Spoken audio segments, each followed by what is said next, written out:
Videomu izleyen herkese merhabalar arkadaşlar. Ben Sibel Yalçın. Mutfağıma hoş geldiniz. Bugün sizlerle birlikte çok lezzetli fırında soslu patates hazırlayacağız. Özellikle tavuk ve et yemeklerinin yanına böyle farklı garnitürler arayanlar için çok lezzetli bir tarif. Mutlaka denemenizi tavsiye ederim. Tarif için önce patateslerimizi hazırlayarak başlıyoruz. Patateslerin kabuklarını soyun. Daha sonra da küçük küpler halinde doğrayın. Tam 1,5 kilo patates kullandım. Bu tarifte aynı lezzeti yakalayabilmek için ölçülere dikkat etmek gerekiyor. Biraz sonra göreceğiniz gibi bir su içerisinde bu patatesleri haşlayacağım. O suyun da mutlaka 500 mililitrelik su olması gerekiyor. Daha fazla suda haşlandığında, ki daha önce ben yaptım, aynı lezzet olmuyor. O yüzden 1,5 kilo patatesi soyun, yıkayın. Daha sonra küçük küpler halinde doğradıktan sonra da 500 mililitre suyun içerisine alıp orta ateşte pişirin.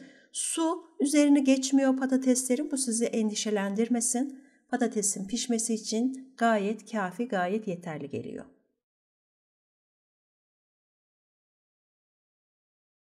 Gördüğünüz gibi tuzunu da içerisine ilave ettim, bir çay kaşığı kadar.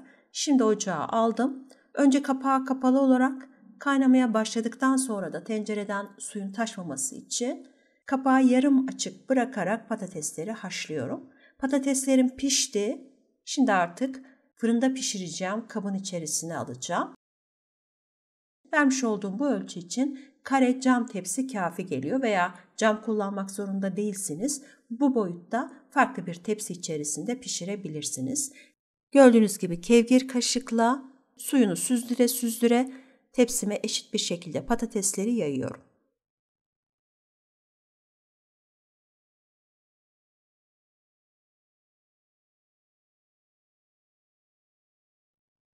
Patatesleri yaydıktan sonra üzerine biraz taze çekilmiş karabiber, biraz da tuz serpiştirebilirsiniz. Ben serpmedim ama siz arzu ederseniz biraz da tuz serpebilirsiniz üzerine. Patates haşlandı. Kevgir kaşıkla pişireceğimiz kabın içerisine aldık. Üzerine biraz tane karabiber koyduktan sonra sosumu hazırlıyorum. Bunun için de 600 mililitre sütü tencerenin içerisine koydum. 4 silme yemek kaşığı da un koyduktan sonra orta ateşte pişirmeye başlıyorum. Unun top top içerisinde kalmaması için devamlı karıştırarak orta ateşte pişiriyorum. Kaynamaya başladıktan 4-5 dakika sonra da tuzunu ekleyip 1-2 dakika kadar daha pişirip ocaktan alıyorum. Çok koyu bir sos olmuyor gördüğünüz gibi videoda da. Şimdi bunu eşit bir şekilde patateslerin üzerine yayıyorum. Buraya kadar videomu izleyen arkadaşlardan bir ricam olacak. Eğer videomu beğendiyseniz videonun sonunda lütfen beğen tuşuna basmayı unutmayın. Aynı zamanda eğer bugüne kadar YouTube kanalıma abone olmadıysanız abone olup her hafta eklemiş olduğum yeni tarif videolarından haberdar olmak için de yanındaki zili tıklamayı unutmayın. Destek olmak için sosyal medya hesaplarınızdan beğenmiş olduğunuz videolarımı da paylaşabilirsiniz.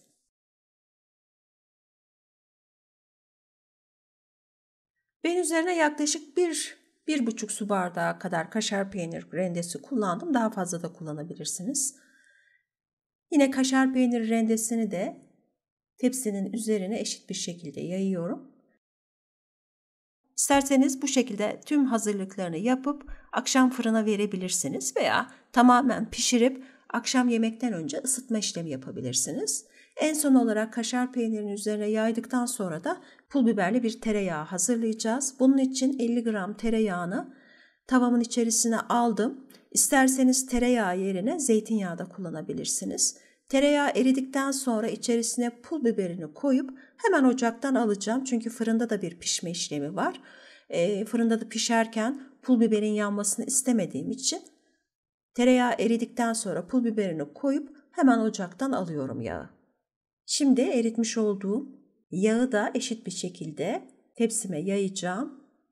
Önceden ısıtmış olduğum 200 derecelik fırının ikinci katında 30 dakika ben pişirdim. Siz lütfen kendi fırınınıza göre pişirme derecesini ve süresini ayarlayın. Dediğim gibi arzu ederseniz tereyağı yerine zeytinyağı da kullanabilirsiniz. Zeytinyağı da çok yakışıyor tereyağı gibi.